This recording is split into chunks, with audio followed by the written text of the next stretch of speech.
Hindustan College of Arts and Science, Chennai. 100% merit scholarship available. Admissions open for the academic year. குறைந்த விலை, நிறைந்த தரம். தங்கள் தேவைகள் அனைத்தும் ஒரே இடத்தில். ஜெயச்சந்திரன். ட்ரேட் பண்ண டைம் இல்லன்னு ஃபீல் பண்றீங்களா? சிம்பிள். காப்பி ட்ரேடிங்கை யூஸ் பண்ணுங்க. உங்க டைம் அண்ட் எஃபோர்ட் இல்லாம ஈஸியா பணம் சம்பாதிங்க. ராமராஜன் அண்ட் மோகன் இவங்க ரெண்டு பேரும் இப்போ கம்பேக் கொடுக்குறாங்க. அந்த கம்பேக் எப்படி ரிசீவ் பண்ணிக்கப்படும் அப்படின்னு நீங்கள் பார்க்குறீங்க? வெளியிலேருந்து பார்க்கும் பொழுது ராமராஜனுடைய ரீஎன்ட்ரியோட மோகனுடைய ரீஎன்ட்ரிங்கிறது ரொம்ப ப்ளஸ்ஸாகவும் பிரைட்டாகவும். இப்போ இருக்க இந்த சினிமாவை எப்படி பார்க்குறாங்கன்னு நீங்கள் நினைக்கிறீங்க? சினிமா இவங்க ரெண்டு பேரும் இப்போ எப்படி பார்க்குது அப்படின்னு நீங்கள் நினைக்கிறீங்க? இல்லை, சினிமா இவங்களை பழைய மாதிரி பார்க்குமான்னா நிச்சயமாக பார்க்காது. இப்போ அந்த 2K கிட்ஸ்லாம் ராமராஜன் அவர்களையும் மோகன் அவர்களையும் எப்படி பார்ப்பாங்க? அவங்க மத்தியில் இவங்களுக்கு வரவேற்பெல்லாம் எப்படி இருக்கும்? ரத்தம் அப்படின்னு பெருசாக எழுதியிருப்பார். இப்போ அதை எடுத்துக்கிட்டு வந்துட்டு பாரு ஒரு பைக்கில் பதற்றத்தோடு பார்த்துட்டு இருப்பாங்க. இன்னைக்கு நீங்கள் பார்க்க முடியுமா? அதை கேட்கும் போதே ஒரு மாதிரி இருக்கு. விழுந்து விழுந்து சிரிச்சுருப்பாங்க. நம்ம மோகன் பாடின பாட்டெல்லாம் நீங்கள் கூர்ந்து கவனிச்சிங்கன்னா லிப்ஸிங் மட்டும் கிடையாது, இந்த தொண்டையும் சிங்க் ஆகும். அவ்வளோ அழகாக அதை பர்ஃபார்ம் பண்ணுவார் அவர். முகம் பார்க்கணும் முடியாமல் நீ. ஆனால் குரலே அவர் கொடுத்தது இல்லை சார். மோகனுடைய சரிவு அங்கே தானங்க ஆரம்பிச்சது. எஸ்என் சுரேந்தர் அவருக்கு பின்னணி குரல் கொடுத்துட்டு இருந்தார். நான் மோகனுக்கு டப்பிங் பேசணும்னா மோகன் வாங்குற சம்பளத்தில் பாதி எனக்கு கொடுங்க அப்படின்னு ஒரு டிமாண்ட் வைக்க ஆரம்பித்தார். சமீபமாக KS ரவிக்குமார் அவர்கள் ஒரு இடத்துல பேசினார். ஒரு காலத்தில் ரஜினி சாரே என்கிட்ட கேட்பாரு, என்ன ராமராஜன் சார் படத்தோடலாம் இப்படி ஓடுது, இதை நம்மளை பீட் பண்ணிடுமா? அந்த அளவுக்கு ரஜினி சாரே வேப்படுற அளவுக்கு அவர் பீட் பண்ணுவார் கலெக்ஷனில். அவங்க படம் எவ்வளோ வேகமாக ஓடிச்சோ, எத்தனை நாள் ஓடிச்சோ, அத்தனை நாள் இவங்க படம்லாம் ஓடிடுச்சு. வணக்கம் சார். வணக்கம். எப்படி இருக்கீங்க சார்? நல்லா இருக்கேன். ஓகே சார், இப்போது 80s 70s 90s கொடிகட்டி பறந்த ராமராஜன் அண்ட் மோகன் இவங்க ரெண்டு பேரும் இப்போ கம்பேக் கொடுக்குறாங்க. அந்த கம்பேக் எப்படி ரிசீவ் பண்ணிக்கப்படும் அப்படின்னு நீங்கள் பார்க்குறீங்க? இல்லை, மோகனை பொறுத்தளவுக்கு அவர் அறிமுகமானது அதாவது ரீஎன்ட்ரியை சொல்கிறேன், பெரிய படங்களை நோக்கி வந்துட்டார் அவர். இப்போ விஜய் படத்தில் நடிக்கும் பொழுது ஆட்டோமேட்டிக்காக மோகனுடைய பழைய ரசிகர்கள் எல்லாருமே உத்வேகம் எடுத்து கிளம்பி வந்துட்டாங்க. ஏன்னா அவர் பண்ணுறது ஒரு பெரிய படம். பட் இந்த பக்கம் ராமராஜனை பார்த்திங்கன்னா சாமானியன்னு ஒரு படம் பண்ணுறாரு. அது எந்த வகையிலையும் ஒரு ஈர்ப்புக்குரிய படமாக இல்லை. அவங்க போஸ்டர்லேருந்து சாங்லேருந்து நீங்கள் எல்லாத்தையுமே பார்த்தீங்கன்னா, அந்த ட்ரெய்லர்லேருந்து பார்த்தீங்கன்னா ஒரு பெருசாக நம்மளை அட்ராக்ட் பண்ணலை. நான் என்ன நினச்சேன்னா, இப்போ அவர் ரீஎன்ட்ரி வர்றாரு அப்படிங்கும் பொழுது இப்போ இன்றைக்கி மார்க்கெட்டில் இருக்கிற ஒரு மிகப்பெரிய நடிகரோடு ஒரு ஈக்குவலான கேரக்டரே எனக்கு கொடுங்க அப்படின்னு கேட்டுட்டு வந்திருந்தா கூட இன்றைக்கி ராமராஜன் கம்பேக் அப்படின்னு நம்ம சொல்லியிருக்கலாம். பட் அந்த இடத்துல அவருடைய ஆசை, அவருடைய விருப்பம், அது எல்லாமே அவருடைய தனிப்பட்ட விஷயம். அவர் எவ்வளோ பெரிய படத்தையும் வேண்டான்னு சொல்கிற உரிமை அவருக்கு இருக்குது, எவ்வளவு சின்ன படத்தையும் பண்ணணுங்கிற ஆசைப்படுற உரிமையும் அவருக்கு இருக்குது. ஸோ அதனால் நம்ம அதுக்குள்ளே தலையிட முடியாது. பட் வெளியிலேருந்து பார்க்கும் பொழுது ராமராஜனுடைய ரீஎன்ட்ரியோட மோகனுடைய ரீஎன்ட்ரிங்கிறது ரொம்ப ப்ளஸ்ஸாகவும் பிரைட்டாகவும் இருக்குது. ஓகே சார், இவங்க ரெண்டு பேரும் இப்போ இருக்க இந்த சினிமாவை எப்படி பார்க்குறாங்கன்னு நீங்கள் நினைக்கிறீங்க? சினிமா இவங்க ரெண்டு பேரும் இப்போ எப்படி பார்க்குது அப்படின்னு நீங்கள் நினைக்கிறீங்க? இல்லை, சினிமா இவங்களை பழைய மாதிரி பார்க்குமான்னா நிச்சயமாக பார்க்காது. ஏன்னா அன்னைக்கு அவங்க இருந்த உயரம் வேற, அவங்க பண்ண படங்கள் வேற, அவங்க கொடுத்த வெற்றிகள் வேற. அதெல்லாம் நினச்சி பார்த்தா இன்றைக்கி பெரிய பிரமிப்பாக இருக்கும். அன்றைக்கி ரஜினி இருந்தார், கமல் இருந்தார், ஒரு பக்கம் பாரதி ராஜா படங்கள் மிகப்பெரிய வெற்றி படங்களாக ஓடிக்கிட்டு இருக்கோம். அவர் எடுத்த படமெல்லாம் ஹிட் ஆகிட்டு இருந்துச்சு. இந்த பக்கம் பாக்கியராஜ்னு ஒருத்தர், இந்த பக்கம் டி ராஜேந்தர்னு ஒருத்தர், நடுவில் திடீர்னு பாலைவன சோலைன்னு ஒரு படம் வரும், அது 100 நாள் பிச்சுட்டு போகும். புதுமுகங்கள் தான். அப்போது கதையை ரசித்த கூட்டம் அன்றைக்கி இருந்துச்சு. அதே மாதிரி நடிகர்களும் சரி, ஒரு பக்கம் ராமராஜன் படம் 100 நாள் ஓடும், மோகன் படம் 100 நாள் ஓடும். எல்லாமே ஈக்குவலாக எந்த ஈகோவும் இல்லாமல் அது பாட்ட பிரைட்டாக இருந்தது தமிழ் சினிமா. அப்படி ஒரு காலகட்டம் அது.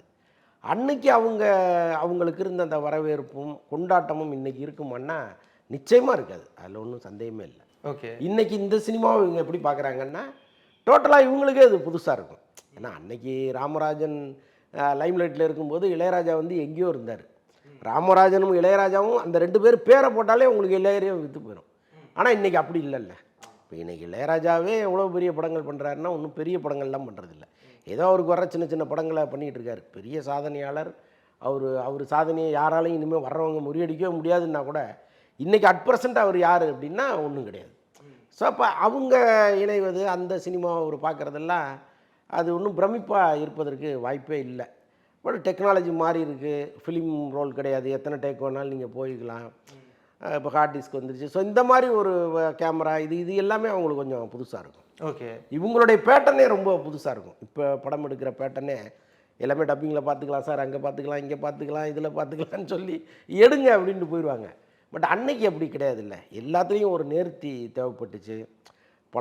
பல டேக்குகள் எடுத்து சரி பண்ணிகிட்டு இருந்தாங்க. ஸோ இப்போ அப்படிலாம் ரொம்ப லைட்டர் ஆகிடுச்சுல்ல சினிமா. ஓகே. அதெல்லாம் பார்த்துட்டு அவங்களுக்கு கொஞ்சம் வியப்பாகவும் இருக்கும் நிச்சயமாக. சார் இப்போ இருக்க இந்த 2K கிட்ஸ்லாம் வந்துட்டு நாஸ்டாலஜிக்காக பழைய விஷயங்கள்லாம் எடுத்துகிட்டு வந்துட்டு வா செம்மையாக இருக்கே அப்படின்ற மாதிரி நிறைய விஷயங்கள் அவங்க எடுத்துகிட்டு வந்து பேசும்போது நமக்கு அது வந்து சிரிப்பாக இருக்குது. இதையே இப்போ தான் பார்க்குறீங்களா அப்படின்ட்டு. இப்போ அந்த 2K கிட்ஸ்லாம் ராமராஜன் அவர்களையும் மோகன் அவர்களையும் எப்படி பார்ப்பாங்க? அவங்க மத்தியில் இவங்களுக்கு வரவேற்பெல்லாம் எப்படி இருக்கும்? ராமராஜனை பொறுத்தளவுக்கு எனக்கு அப்போவே அவர் நமக்கு அதோட பெருசாக ஒட்ட முடியாது. அவருக்கு மிகப்பெரிய ரசிகர் கூட்டம் இருந்துச்சு. அவர் வந்து சாமானிய மக்களுடைய இதயங்களை கொள்ளையடித்தார். ஒரு வீட்டில் வந்து 5 பேர் இருந்தாங்கன்னா 5 பேரில் 4 பேர் அவருக்கு ரசிகர்களாக இருப்பாங்க. ஸோ அந்த அளவுக்கு வந்து அவர் ரொம்ப எளிமையாக ஒரு மாடு மேய்க்கிறது, ஒரு மாட்டுக்கிட்ட பாட்டு பாடுறது, பால் கறக்கிறது, அப்புறம் ஒரு அன்றையர் மேலே ஒரு வேட்டியை கட்டு இப்படி போகிறது. ஸோ இதெல்லாம் வந்து ரொம்ப ரொம்ப டிப்பிக்கல் வில்லேஜாக இருப்பார் அவர். அன்றைக்கி அது ரொம்ப பிடிச்சிருந்து. அதே மாதிரி ஜனங்களுக்கு புரிகிற மாதிரி படம் எடுத்தார். ஒரு படத்தில் நீங்கள் பார்த்தீங்கன்னா ஒரு ஃபைட்டு காட்சி. அதான் இவருடைய அம்மாவா அப்போ ஹாஸ்பிட்டலில் இருப்பாங்க, டாக்டர் வந்து ரத்தம் வாங்கிட்டு வாங்கன்றார். இப்போ உள்ள சினிமானா நீங்கள் ப்ராப்பராக ஒரு பிளட்டு எதுக்குள்ளே இருக்கும் அதை அழகாக காமிப்பாங்க. அப்போ அவர் என்ன பண்ணுவார், ஒரு ஹார்லிக்ஸ் பாட்டில் மாதிரி ஒரு பாட்டில், அதில் வந்து இந்த போஸ்ட் பாக்ஸில் ஒரு கலர் அடிச்சிருப்பான்ல, ஒரு சிவப்பு கலரு, அந்த கலரில் அடித்து அது உள்ளே இருக்கிற ரத்தத்தை வெளியில் பெயிண்ட் பண்ணியிருப்பாங்க. அந்த கலருக்கு பெயிண்ட் பண்ணி அதில் ரத்தம் அப்படின்னு பெருசாக எழுதியிருப்பார். இப்போ அதை எடுத்துக்கிட்டு வந்துட்டு பாரு ஒரு பைக்கில். இப்போ வில்லன் கோஷ்டி வந்து இந்த ரத்தத்தை கொடுத்தா அவங்க பழைச்சிப்பாங்கன்ட்டு அந்த ரத்தத்தை தட்டி பறிக்கிற வேலை நடக்கும். மிகப்பெரிய ஃபைட்டு நடக்கும். அதில் பாஞ்சு அந்த ரத்தத்தை பிடிச்சி எடுத்துகிட்டு போய் கொடுப்பாரு. அன்றைக்கி அதை வந்து பதற்றத்தோடு பார்த்துட்டு இருப்பாங்க. இன்றைக்கி நீங்கள் பார்க்க முடியுமா? அதை கேட்கும் போதே ஒரு மாதிரி இருக்கு. விழுந்து சிரிச்சுருப்பாங்க. புரியுதா உங்களுக்கு? அது வந்து ட்ரோல் மெட்டீரியலாக இன்றைக்கி மாறிட்டார் ராமராஜன். அன்னைக்கு வந்து அது எல்லாமே ரொம்ப நமக்கு பிரமிப்பாக இருக்கும். எல்லாமே ரசித்தாங்க. இப்போ நான் காலேஜெலாம் படிக்கும் பொழுது என்னுடைய நண்பர்கள் வட்டாரத்திலே பல பேர் ராமராஜன் ரசிகர்கள் இருந்தாங்க. நாங்கள்லாம் பயங்கரமாக ஓட்டுவோம் அப்போயே கொஞ்சம் வந்து ராமராஜன் சிலருக்கு ஒட்டியும் சிலருக்கு ஒட்டாமலும் தான் இருந்தார். இப்போ நாங்கள்லாம் வந்து ராமராஜன் ரசிகர்களை ஓட்டிக்கிட்டு இருப்போம். ஓகே. இப்போ நாங்கள்லாம் மோகன் ரசிகர்கள். ஸோ இப்படி போயிட்டு இருந்துச்சு. இந்த பக்கம் பார்த்தீங்கன்னா மோகன் படம் வந்து ராமராஜன் படம் மாதிரி இருக்காது, ரொம்ப லவ்வபுளாக இருக்கும். நீங்கள் படம் பார்த்துட்டு வெளியில் வந்தால் யாராவது ஒரு பிள்ளைய சைட் அடிக்க மாட்டோமா, லவ் பண்ண மாட்டோமாங்கிற நம்ம மனசு மாற்றுற அளவுக்கு அவர் படங்களில் நடிப்பார். இன்னொன்று அந்த அவர் பாடின அந்த பாட்டு எல்லாமே ஏதோ அவரே பாடுற மாதிரி இருக்கும். ஸோ அப்படி அந்த பாவங்கள் இன்றைக்கி வரைக்கும் அதுக்கு ஈக்குவலாக பண்ண ஆளே கிடையாது. நீங்கள் நல்லா யோசிச்சு பாருங்கள், மோகன் பாடின பாட்டெல்லாம் நீங்கள் கூர்ந்து கவனிச்சிங்கன்னா லிப்ஸிங் மட்டும் கிடையாது, இந்த தொண்டையும் சிங்க் ஆகும், இந்த தொண்டை நரம்பெல்லாம் சிங்க் ஆகும். அவ்வளோ அழகாக அதை பெர்ஃபார்ம் பண்ணுவார் அவர். ஆனால் குரலே அவர் கொடுத்தது இல்லை சார்? ஆமாம், அவர் இவரும் மோகனுடைய சரிவு அங்கே தானங்க ஆரம்பிச்சது. எஸ்என் சுரேந்தர் வந்து அவருக்கு பின்னணி குரல் கொடுத்துட்டு இருந்தார். எஸ்என் சுரேந்தர் வந்து விஜயோட தாய் மாமா, சோபாவுடைய தம்பி. அவர் என்ன பண்ணிட்டாரு, மோகனுடைய படங்கள்லாம் மிகப்பெரிய வெற்றி அடைவதற்கு காரணம் நம்முடைய குரல் தான் அப்படின்னு ஒரு முடிவு பண்ணி ஒரு கட்டத்தில் என்ன பண்ணார், நான் மோகனுக்கு டப்பிங் பேசணும்னா மோகன் வாங்குகிற சம்பளத்தில் பாதி எனக்கு கொடுங்க அப்படின்னு ஒரு டிமாண்ட் வைக்க ஆரம்பித்தார். அப்போ மோகன் வந்து பயங்கர ஷாக் ஆகிட்டார். அப்போ அவர் கொடுத்த பேட்டிகள்லாம் எனக்கு நல்ல ஞாபகம் இருக்குது. அப்போ அவர் சொன்னார், நான் வந்து உங்கள் குரலால் மட்டுமே வளரல, இளையராஜா வந்து அவ்வளோ அற்புதமான பாடல்களை போட்டு கொடுத்தாரு, எஸ்பிபி பாடினார், அதன் மூலம் வந்து நான் இவ்வளோ பெரிய ஆளானேன், அதுவும் ஒரு மிகப்பெரிய காரணமாக இருந்துச்சு. இப்போ நீங்கள் கேட்குற மாதிரி அவங்களும் பாதி சம்பளத்தை கேட்டாங்கன்னா அதில் நியாயம் இருக்கா? அப்போ அவங்க கேட்கல தானே, அப்போ நீங்கள் மட்டும் எப்படி கேட்குறீங்க அப்படின்லாம் மாறி மாறி பேட்டி கொடுத்துட்டு இருந்தாங்க. அப்போ எஸ்என் சுரேந்தர் வந்து ரொம்ப கன்ஃபார்மாக இல்லை, அவர் பணம் கொடுக்கலன்னா பேச மாட்டேன் அப்படின்னாரு. இவர் ஓகே நீங்கள் வர வேணாம் அப்படின்ட்டார். ஆனால் மக்கள் வந்து மோகனுடைய உண்மையான குரலை ஏற்றுக்கொள்ள மனம் இல்லை அவங்களுக்கு. அடுத்த படம் ஏதோ அதை அவங்க எந்த படத்தில் பிரிஞ்சாங்கன்னு எனக்கு கரெக்டாக ஞாபகம் இல்லை. அங்கேருந்து அவருடைய சரிவு ஸ்டார்ட் ஆயிடுச்சு. அதுக்கப்புறம் அவர் வெற்றி படங்கள் கொடுக்கல. அப்புறம் உருவம்னு ஒரு படம் கொடுத்தாரு, அது மிகப்பெரிய டிசாஸ்டராக போச்சு. அப்படியே மெல்ல மெல்ல திரையுலகத்திலேருந்து ஒதுங்கிட்டார். ஆனால் இப்போவும் வந்து மோகனை வைத்து படம் எடுத்த தயாரிப்பாளர்களை கேட்டிங்கன்னா அவ்வளவு பிரமாதமாக சொல்கிறாங்க அவரை. அப்போ பாம்கிரோவில் ஒரு ரூம் போட்டிருப்பார். எங்களுக்குள்ளே, அதாவது தயாரிப்பாளர்களுக்குள்ளே பேசுகிறது என்னென்னா, டர்க்கி டவல் முருகன் தான் மோகன் தான் நாங்கள் சொல்லுவோம். ஏன்னா எப்போவுமே ஒரு டர்க்கி டவல் போட்டு ரொம்ப சிம்பிளாக இருப்பாங்க, ஒரு இடுப்பில் ஒரு துண்டை கட்டிக்கிட்டு ரொம்ப சிம்பிளாக இருப்பாரான். இப்போ ஒரு தயாரிப்பாளர் வந்திருக்காருன்னு அப்படி பேண்ட் ஷர்ட்லாம் போட்டு ஷூலாம் போட்டு அப்படி வந்து அப்படி மேக்கப்லாம் போட்டு உட்கார வழக்கம் அவருக்கு கிடையவே கிடையாது. அவர் பாட்ட ஒருவார் துண்டை கட்டிட்டு நிற்பார். நம்ம வந்தோம்னா உட்காருங்க சார்னு சொல்லிட்டு ஒரு சட்டையை போட்டுக்கிட்டு பேசுவார். சம்பளம் எவ்வளோ சார் அப்படின்னு கேட்டோம்னா, என்னை வச்சு எனக்கு இப்போ ரீசெண்டாக வந்த படம் எதுன்னு பாருங்கள், அந்த தயாரிப்பாளர்கிட்ட எனக்கு எவ்வளோ கொடுத்துருக்காங்கன்னு கேளுங்க, அதை கொடுங்களேன் அப்படிம்பார். பெரிய அளவில் இது இவ்வளோ தான் வேணும்னு ஒரு சண்டை போட்டதே கிடையாது. அவ்வளோ வெற்றி படங்களை கொடுத்துருக்குறாரு, டிமாண்ட் பண்ணதே கிடையாது அப்படின்லாம் சொல்கிறாங்க. ஸோ அந்தளவுக்கு ரொம்ப டவுன் டு எர்த்தாக இருந்திருக்கிறாரு மோகன். அவரை பற்றி ரொம்ப ரொம்ப நல்ல மாதிரியாக சொல்கிறாங்க சார். ஆனால் அந்த சமயத்தில் வந்து மோகன் அவர்களை பற்றி தவறான ஒரு பொருளெல்லாம் கிளப்புனாங்க, அதனால தான் அவருக்கு ஒரு டவுன்ஃபால் அதுவும் வந்துச்சு அப்படின்னாங்க. அது என்ன பொருள், எதுக்காக வந்துட்டு அப்படி பரவுனதுக்கு காரணம் யாராக இருப்பாங்கன்னு நீங்கள் நினைக்கிறீங்க? அதை நம்ம வெளிப்படையாக பேச முடியாது. அது மாதிரி பேசுகிற ஆட்கள்லாம் இங்கே நிறைய பேர் இருக்காங்கன்னா நான் அது மாதிரி போகிறதில்ல. பட் அவருக்கு எய்ட்ஸுங்கிற ஒரு வதந்தி வந்து அப்போ பரப்பப்பட்டது. அதன் பின்னணியில் ஒரு அழுத்தமான காரணம் இருப்பதாக அப்போது சொல்லப்பட்டது. அதுவும் ஒரு காரணமாக அமைஞ்சுது. மோகனுடைய படங்கள் ஓடாமல் போனதுக்கும் நிறைய பேர் அவரை வந்து கமிட் பண்ணாமல் போனதுக்கும் அது ஒரு பெரிய காரணமாக அமைஞ்சுது. ஓகே, ஆமாம். ஓகே. இப்போ இவருக்கு எப்படி ஒரு டவுன்ஃபாலுக்கு ஒரு ரீசன் இருக்குது, அது மாதிரி ராமராஜன் அவர்களுக்கு என்ன சார் டவுன்ஃபாலாக இருந்தது எந்த காலகட்டங்களில்? ராமராஜன் வந்து அதே மாதிரி நளினியை பிரிஞ்ச பிறகு அவருக்கு அந்த டவுன்ஃபால் ஸ்டார்ட் ஆயிடுச்சு. சினிமாவில் வந்து ரொம்ப சென்டிமெண்ட்டை பற்றி நிறையா பேசுவாங்க. இப்போ ஒருவருடைய ஜாதகம் வந்து இன்னொருவரோடு இணையும் பொழுது இந்த ஜாதகம் அவங்களுக்கு வேலை செய்யும் அப்படின்லாம் பல பேர் இங்கே சொல்லுவாங்க. அது உண்மையோன்னு நினைக்க வச்சது அவருடைய அந்த நளினி ராமராஜன் பிரிவு. ஆமாம், நளினி பிரிஞ்ச பிறகு அவருடைய படங்கள் வந்து மெல்ல மெல்ல ஓடாமல் போச்சு. அப்புறம் அந்த நேரத்தில் ஒரு அரசியல் பக்கமாக அவர் போனது அதுவும் ஒரு பெரிய காரணமாக இருந்துச்சு. ஏன்னா ராமராஜனுக்கு வந்து அரசியல் சார்பான ரசிகர்கள் இல்லை, எல்லா கட்சியை சேர்ந்தவர்களும் அவரை ரொம்ப ரசித்தாங்க. ஸோ அவர் ஒரு சார்பு நிலை எடுத்ததும் ஒரு பெரிய காரணமாக இருந்துச்சு. இந்த பக்கம் அவங்க போனது சென்டிமெண்ட்டாகவே அவருக்கு ஒரு இன்னொரு காரணமாக அமைஞ்சது. அப்படியே மெல்ல மெல்ல சரிஞ்சு அதுக்கப்புறம் ஆக்சிடெண்ட்டை மீட் பண்ணார். அதுக்கப்புறம் டோட்டலாகவே சினிமா விட்டு ஒதுங்கிட்டார். ஏன்னா அந்த ஆக்சிடெண்ட்டுக்கு பிறகு அவருடைய முகத்தோற்றமே மாறுச்சு. உங்களுக்கு பழைய ராமராஜன் வந்து அவர் ரொம்ப வில்லேஜ் எளிமை அப்படின்லாம் கூட அது ரொம்ப பிடித்த முகம், ஒரு வெள்ளந்தியான முகம்னு சொல்லுவாங்கள்ல. ஸோ அப்படி ஒரு வெள்ளந்தியான முகத்தோடு அவர் இருந்தது தான் ரொம்ப ரொம்ப ப்ளஸ்ஸாக இருந்துச்சு. அது அந்த ஆக்சிடெண்ட்டுக்கு பிறகு அவருடைய முகம் எல்லாமே கொஞ்சமாக மாறிச்சு.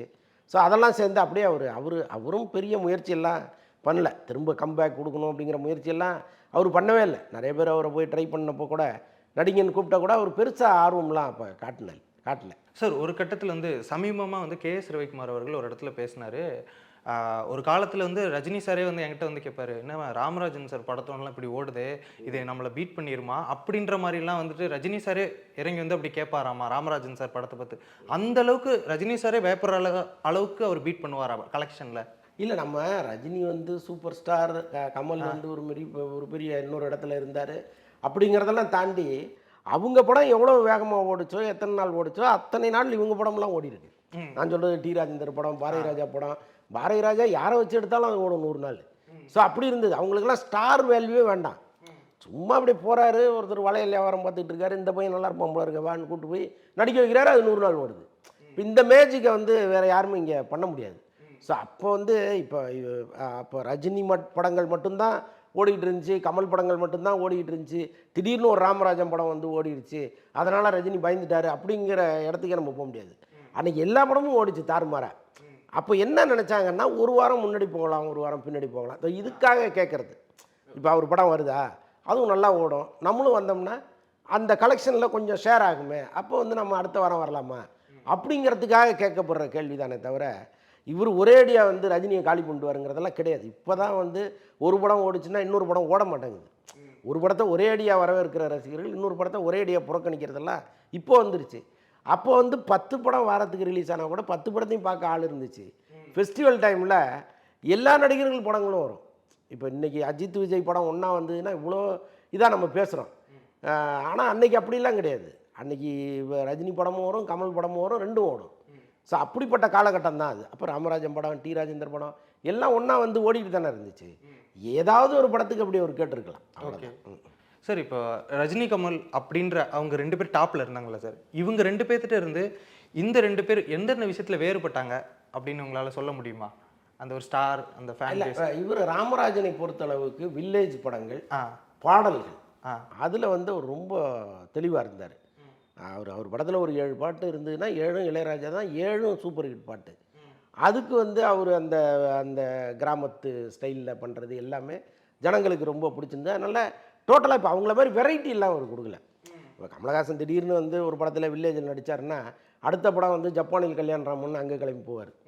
ஸோ அந்த மாதிரிலாம் இவர் பண்ணல. அதே மாதிரி ரஜினியை பொறுத்தளவுக்கு கொஞ்சம் லைட்டாக ஒரு வில்லனுக்கு ஷேடோடலாம் வருவார்.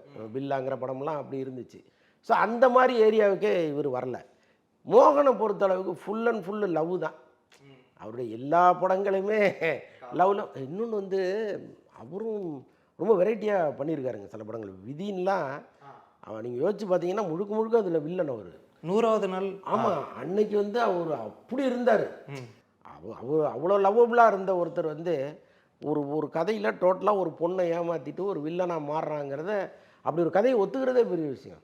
ஆனால் ஒத்துக்கிட்டு அதுவும் 100 நாள் ஓடிச்சு. ஸோ அந்த மாதிரி இப்போ ராமராஜன் வந்து வெரைட்டியாக கொடுக்கலையே தவிர மோகன் கொஞ்சம் வெரைட்டியெல்லாம் கொடுத்தாரு. சார் இப்போ அந்த காலத்தில் வந்துட்டு அந்த டவுன்ஃபாலுக்கு வந்துட்டு ஏதோ கேரக்டர் பேஸ் பண்ணி இருக்கலாம் அப்படின்ற மாதிரி சொல்லுவாங்க. பட் நீங்கள் பேசினவரை நான் அப்சர்வ் பண்ணது என்னென்னா, மோகன் அவர்கள் ரொம்ப ரொம்ப நல்லவர், டீசெண்டாக நடந்தவர். ராமராஜன் அவர்கள் எப்படி நடந்துப்பார்? ஐ மீன் சக டேரக்டர்ஸ், ப்ரொடியூசர்ஸ். ஐயோ, அவரெல்லாம் இப்போ தங்கமான ஆளுங்க ராமராஜன்லாம். ஓ, அவர் நீங்கள் யோசிச்சு பார்த்தீங்கன்னா அவருடைய பிறந்த நாளுக்கெல்லாம் ஒரு அப்போல்லாம் பேப்பரில் தானே விளம்பரம் கொடுப்பாங்க, ஒரு பக்கம் விளம்பரம். 1/4 கிலோ 1/2 கிலோ பேப்பர்லாம் வரும் அன்றைக்கி. அவ்வளோ விளம்பரம் கொடுத்துருப்பாங்க. ஒரே வருஷத்தில் 35-40 படம் சைன் பண்ணார் ராமராஜன். அவ்வளோ ஸ்பீடாக ஷூட்டிங்னு இவங்க தூங்குவாங்களா சாப்பிடுவாங்களா அப்படின்னு நினைக்கிற அளவுக்கு ஓடிக்கிட்டே இருந்தார் அவர். அது வந்து கரெக்டாக அது அங்கே தான் வந்து சில சென்டிமெண்ட்டை நம்ம யோசிக்க வேண்டியதாக இருக்குது. ஒரு நல்ல திசை வரும்பொழுது ஆரம்பித்து அந்த நல்ல திசை முடியும் போது அவருடைய லைஃப் வந்து அப்படி அஸ்தமானம் ஆகுதுன்னு சொல்லுவாங்கல்ல. அது கிட்டத்தட்ட ராமராஜனை வந்து நம்ம பார்த்துட்டு இருக்கும்போதே அது நடந்துச்சு. இப்போ அவரெல்லாம் ஃபேட் அவுட் ஆவாருன்னு நம்ம நினச்சி கூட பார்க்கல. அப்போ அந்த டைமில் திடீர்னு வந்துச்சு சில மாற்றங்கள். டக்குன்னு பார்த்தீங்கன்னா ஒன்றுமே இல்லாமல் அப்படியே பூஜ்யமாக போயிட்டார் அவர். ஸோ அது பெரிய மிராக்கிள் தான். அவருடைய சரிவுங்கிறதே பெரிய மிராக்கிள் தான். இப்போ கிராஜுவலாக இறங்கி போகிறது வேறு, அப்படி கிராஜுவலாலாம் போகவே இல்லை. திடீர்னு அப்படியே என்னமோ அப்படியே காத்தடிச்ச மாதிரி போயிடுச்சு அவருக்கு. Okay Ramarajan sir. இப்போ அந்த ஃபேன் ஃபைட்ஸ்லாம் இருக்கும்ல சார், ரஜினி, கமல், அஜித், விஜய், இது மாதிரி இந்த 2 பேருக்கும் தேட்டரில் சண்டைகள் அந்த மாதிரியான விஷயங்கள்லாம் நீங்கள் கேள்விப்பட்டிருக்கீங்களா? ஒஸ்ட்டாலாம் நடக்குமா? இல்லை, அப்படியெல்லாம் அந்த காலத்தில் அப்படி நடந்ததே கிடையாது. அப்படி அவங்க படங்களில் கண்டென்ட்டும் இருக்காது.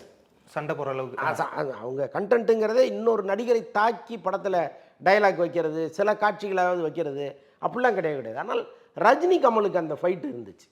இப்போ இந்த அவங்க கட் அவுட் வைக்கும்போது சண்டை சச்சரவுகள் வரும். அப்புறம் அந்த டிக்கெட் வாங்கிட்டு உள்ளே போகிறது, அங்கே கலாட்டா பண்ணுறது, அதெல்லாம் வந்து இவங்க 2 பேருக்கும் நடுவில் நடந்திருக்கு. பட்டு தகராறு கலவரம்ங்கிறது ராமராஜன் படங்கள்லையோ மோகன் படங்கள்லையோ நடந்ததே கிடையாது. ஓகே, ஆமாம். நிறைய விஷயங்கள் பகிர்ந்துக்கிட்டீங்க சார். உங்களுடைய நேரத்திற்கும் கருத்திற்கும் நன்றி. Hindustan College of Arts and Science, Chennai. 100% merit scholarship available. Admissions open for the academic year. குறைந்த விலை, நிறைந்த தரம், தங்கள் தேவைகள் அனைத்தும் ஒரே இடத்தில். ஜெயச்சந்திரன். ட்ரேட் பண்ண டைம் இல்லைன்னு ஃபீல் பண்றீங்களா? சிம்பிள். காப்பி ட்ரேடிங்கை யூஸ் பண்ணுங்க. உங்க டைம் அண்ட் எஃபோர்ட் இல்லாம ஈஸியா பணம் சம்பாதிங்க.